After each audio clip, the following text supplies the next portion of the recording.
Welcome to the KZGN News. Today we'll bring you up to date on City Council news and much, much more. From the Rademacher Hills to Bee Mountain and the mighty Sierras, Ridgecrest to Inyokern and China Lake, this is your news for the Indian Wells Valley with the KZGN News crew. I'm Tom Whitnick, and here's what's news affecting Ridgecrest and the Indian Wells Valley. Last week, KZGN reported on the Ridgecrest Planning Commission code enforcement actions. I was asked by a viewer if there were pictures of the code violations. When we did the report, we did not have the pictures that Fred Booth, code enforcement officer, showed to the commission for them to make their decisions. We have just received the pictures and want to share them with our viewers. The commission discussed code enforcement pre-abatement public hearings to abate property at 1135 North Inyo Street. This one was continued from a previous meeting. This one had vegetation so overgrown that it is a fire hazard for this home and surrounding homes. The fire department even supported the problem and recommended the abatement. Then the commissioners held another public hearing for these locations.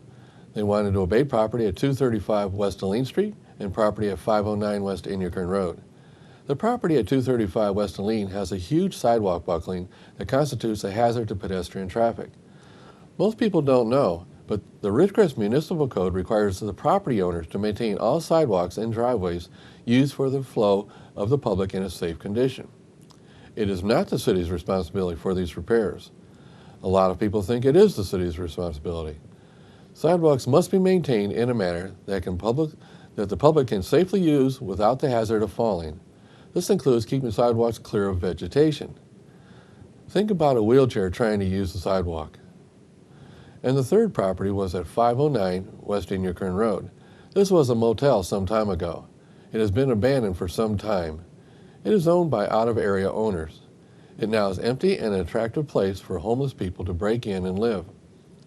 As you can see by the pictures, that it is completely devastated and not habitable. The owner is being required to clean it and then board it up. All three code enforcement abatements were approved by the commission. The abatement allows the property owners until June 8th to comply, or the city will pay for the abatements and then either bill the owners for the costs or put the tax lien on the property. In water savings news, the state is reporting that Southern California has reduced water consumption by about 9%. While any reduction is good, the state says that it doesn't even come close to Governor Brown's goal of 25 to 36% reductions required, depending on where you live. Here in Ridgecrest, we are being told we have to reduce by 36%. Locally, we have reduced consumption by about 12%, not even close to the required 36%. In many local jurisdictions, they are looking at very high fines for those that do not reduce as required.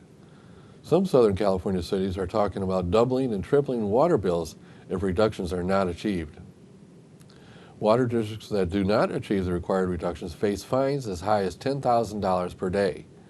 However, instead of fines, the state could mandate certain reductions that would really be tough on a local district.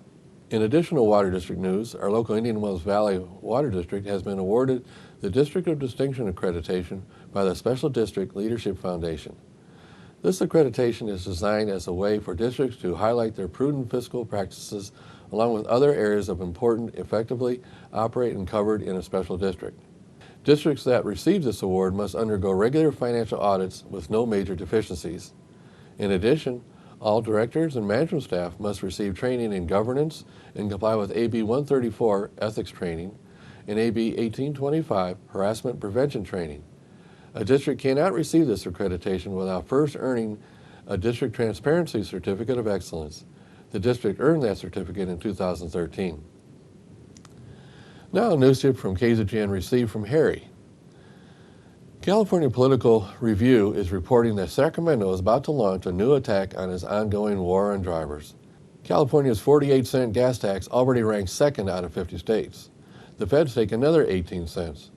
And when the hidden carbon tax, part of the cap and trade program, is factored in, our state leads the pack by a wide margin. But this is not nearly enough, according to the political class. State Senator Jim Beal is building a coalition of both Republicans and Democrats in the legislature to hike gas taxes along with vehicle license fees and registration fees. The San Jose lawmaker Senate Bill 16 slams taxpayers in three ways. First, It would raise at least $3 billion annually by increasing the gas tax by another 10 cents a gallon. Second, it would hike the vehicle license fee, which is based on value, by more than 50% over 5 years. Third, it would increase the cost to register a vehicle by over 80%. Although the backers of SB 16 tax increase say it is vital to make up the claimed $59 billion backlog in roadway maintenance. However, some of the funds are slated to go to repaying transportation bonds that, when passed, were to be paid from the general fund. This means that not all of the revenue will go to stated intent of fixing roads and highways. Whatever the actual dollar amount of the backlog in roadway maintenance, this shortfall is the result of previous diversions of gas tax and truck weight revenue to budget items that have no direct impact on road improvement. And Beal's bill would allow this practice to continue.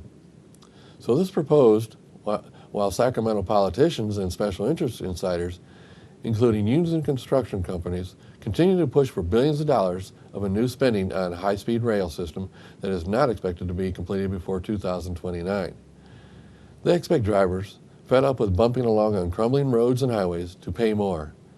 Gas prices in California are already tops in the nation.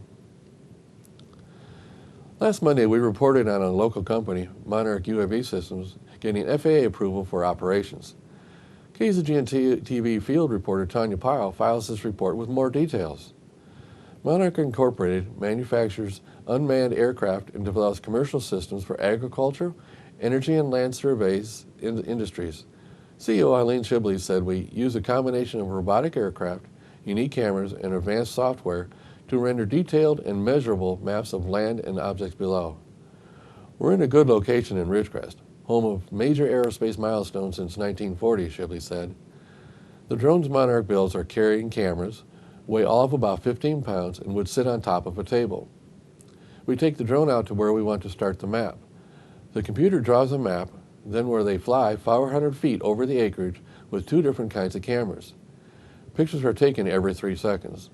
When they come back, the video card is removed and put in the computer where the data is reduced and a mosaic is created of the 800 to 900 pictures. We design and build and manufacture the drones right here in Ridgecrest. The process to get equipment, build, test, and get the necessary data takes way longer than we ever thought, but it's necessary to do it right. Now Monarch is reaching out to farmers across Kern County to let them know of the service. The Federal Aviation Administration granting Monarch the 333 waiver allows agricultural customers to benefit from the new rules without having to wait a year or 2 until the new rules take effect. The waiver was huge for us, Shibley said. Basically, the tax allocation bond funds from the city of Ridgecrest helped create a manufacturing capability. We would never have been able to get this far without those TAB funds, period, she said. Critical to their effort now is finding 2 pilots and an electronics engineer. For years, Ridgecrest has been a one-horse town, and now Ridgecrest has manufacturing. It's a win-win, no doubt about it, Shibley said. The thing most interesting is we are complementary to the base's mission, but not competitive. We're 100% commercial, and that's huge.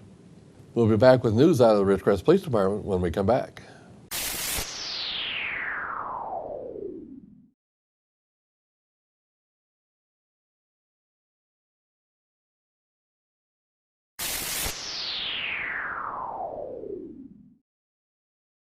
Hi everyone, I'm Julian from KZGN-TV, and I'm with Mary and Prince at Ridgecrest Animal Shelter. So can you tell me a little bit about Prince, how old he is, and what breed he is? Sure. Prince is a domestic shorthair. He's all white. He has beautiful golden eyes. He's about 10 months old, very affectionate, very good with children and other animals, and just an overall good companion. Awesome, he is a wonderful cat. So can you tell me a little bit about the special that's going on this month? Absolutely. The Ridgecrest Animal Shelter, in celebration of Adopt a Shelter Cat Month, are providing free cats to anyone who comes into the shelter, fills out an application. You must pass our application process, but all cats are for free, and that includes all their adoption fees, their spay and neuter, their rabies shots, their microchip, and health exam from one of the local vets in town. All right, that sounds like an awesome deal. So can you tell everybody where you're located at and your phone number? Sure, we're located at 411 San Bernardino Boulevard, also known as County Line Road. And our phone number is 760-499-5190. We're open Tuesday through Friday, 11 to 5, and Saturday, 10 to 4. And you can also see a lot of our animals on our webpage, which is on Facebook, Ridgecrest Animal Shelter. All right, thank you, Mary. And Thank you. Prince. Come on down and adopt a cat this month. I'm Jolene Sen from KZGN-TV. Here's more news from Chief Strand of the Ridgecrest Police Department. He's announcing 2015 Citizens Police Academy. The Ridgecrest Police Department is currently accepting applications for the 2015 Citizens Police Academy. The Citizens Police Academy is a 9-week program designed to give members of the community an inside look at local law enforcement. During the academy, students will be introduced to a variety of topics to give them an overview of the Ridgecrest Police Department's function and operational procedures. Graduates from the academy are encouraged to continue their involvement with the police department by becoming one of our volunteers in Police and Community Together, PACT, and/or the Community Emergency Response Team, CERT. Participants in the Citizens Police Academy are selected by the Chief of Police through an application process. Enrollment is limited to 20 students. Potential candidates must meet the following eligibility requirements.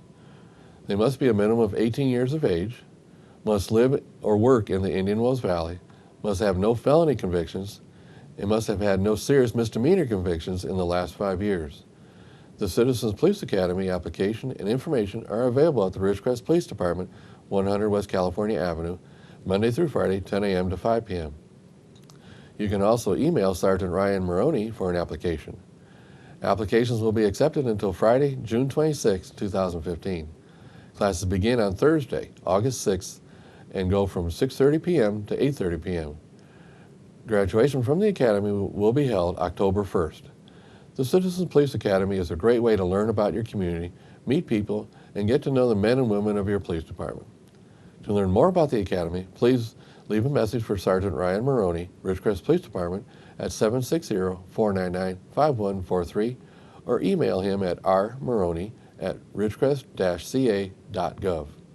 Now in news from the Ridgecrest Regional Hospital, they have announced they'll host their 4th annual CPR Sidewalk event. It's coming tomorrow, June 4th. It all happens on the front lawn of Ridgecrest Regional Hospital tomorrow from 9 to 11 a.m. Sounds of the Bee Gees Staying Alive will accompany activities, and there will be giveaways for attendees. Although not a certified event, the American Heart Association advocates the event after research revealed lives can be saved without doing mouth-to-mouth. The value of their research found many are reluctant to provide mouth-to-mouth, but they have found that by simply calling 911 and providing cardiac compressions, lives are still saved. It's a simple process that takes less than 15 minutes to teach someone. Bridget Mosier, Education Director for the Ridgecrest Regional Hospital, said, "Countless lives have been saved by CPR procedures. Although this is not a certified training class, certificates don't save lives. But this procedure does." The hospital is providing the event, which in the past has typically been host to 70 to 100 people. This year, we hope to get more by getting the word out. Mosier has herself heard stories where the hands-on procedure saved lives. The event is in conjunction with the American Heart Association in Kern County to save lives. The county will have many entities in the county providing this education on this particular day. This is the day the American Heart Association has set statewide for the Sidewalk CPR training event. You never know whose life you might save or who might save your life by this simple yet critical procedure. So, I want to encourage everyone, get this training. You just never know when you'll need it to maybe save a loved one. It is so simple, but so important. Join Ridgecrest Regional Hospital for their CPR event and stay alive. It's tomorrow morning. It all happens on the front lawn of the Ridgecrest Regional Hospital on North Charlie Boulevard and goes from 9 a.m. to 11 a.m. Now in KZGN's continuous effort to provide news and information you've asked for, here are today's local gas prices for your information.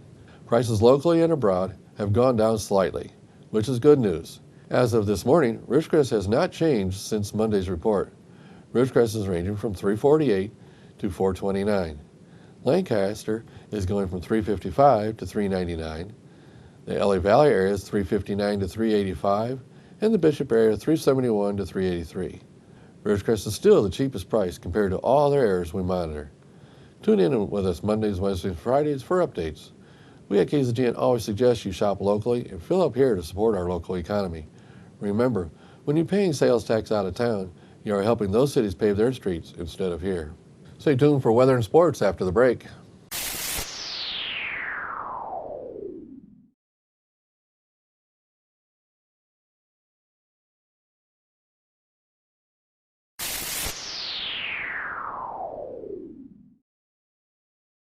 Thanks for staying with us. Let's go to Keith for the weather. Thank you, Tom. We're expecting some wet weather this coming weekend, but first, a look at our nation. The National Weather Service is forecasting a risk of severe thunderstorms across parts of the Central Plains from southeastern Wyoming through northeastern Colorado, the Nebraska Panhandle. Large hail tornadoes are possible, as well as southern Nebraska and northern Kansas. Large hail and tornadoes are possible. Temperatures across the region: Massachusetts 51, Carolinas 74, Northern Florida 85, Texas 83, Kansas 82, North Dakota 58, Colorado 61, New Mexico 79, Arizona 92, Utah 73, Montana 62, Idaho 63, Southwest Oregon 59 degrees, San Francisco 61, and Los Angeles came in at 62 degrees today. For us locally here in the IWV, tonight will be mostly clear with a low around 63. South wind, 15 miles per hour with gusts as high as 25. Thursday will be mostly sunny with a high near 88. South-southwest wind, 5 miles per hour. Thursday night will be partly cloudy with a low around 59. South wind, 5 to 15 miles per hour with 20 mile per hour gusts. Friday, we have a 20% chance of showers and thunderstorms after 11 a.m. Otherwise, it'll be mostly sunny with a high near 86. Friday night, 20% chance of showers and thunderstorms continue before 11 p.m. Partly cloudy with a low around 60. Southeast wind, 5 miles per hour. And on Saturday, a 20% chance of thunderstorms after 11 a.m. Mostly sunny with a high near 88. Northwest wind, 5 to 10 miles per hour. That is your forecast for the IWV. Now back to Tom and the rest of your KZGN news. Thanks, Keith. Let's go to Tom Heck for sports. And a very pleasant Wednesday afternoon to everybody. Well, the Dodgers yesterday split in Colorado. They won the first game, dropped the second game, but the story's been the sensational rookie by the name of Jock Peterson. He is just hitting the ball right, left, over the right field fence, left field fence, you name it, he'll go there. He had 3 home runs yesterday in the 2 games. He now has 14 on the season, one of the best starts for a rookie in the history of the Dodgers, and that goes way back.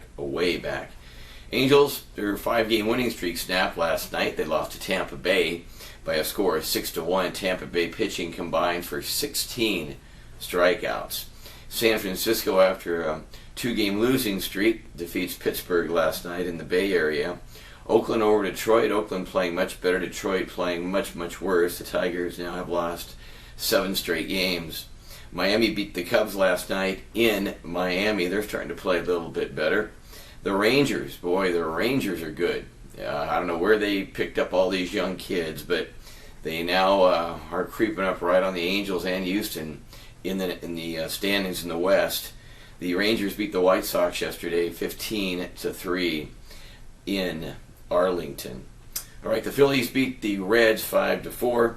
Cleveland loses to Cincinnati, or to Kansas City, I beg your pardon, Kansas City, Minnesota, fighting it out in the AL Central. St. Louis shuts out Milwaukee a day after Milwaukee shut out St. Louis 1-0.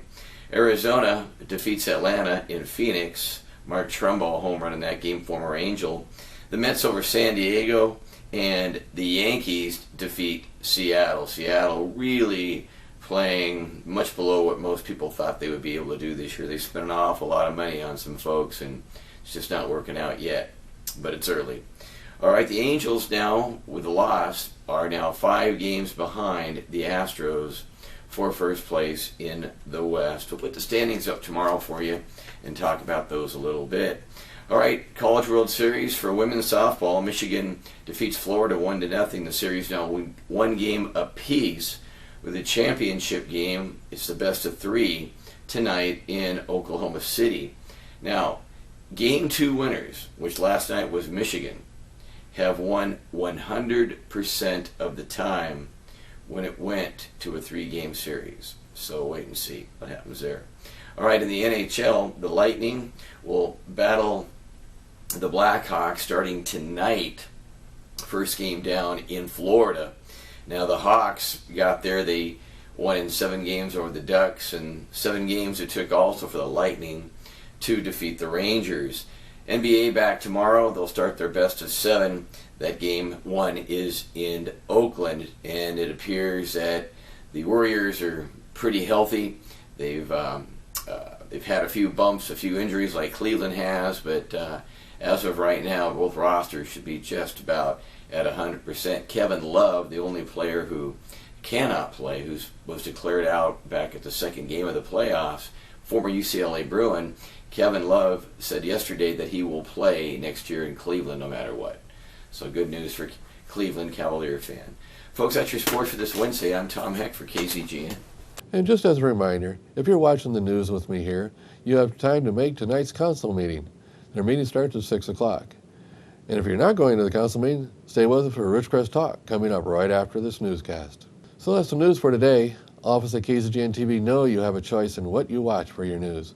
Well, thank you for choosing us, KZGN-TV, Ridgecrest's only locally owned community TV station.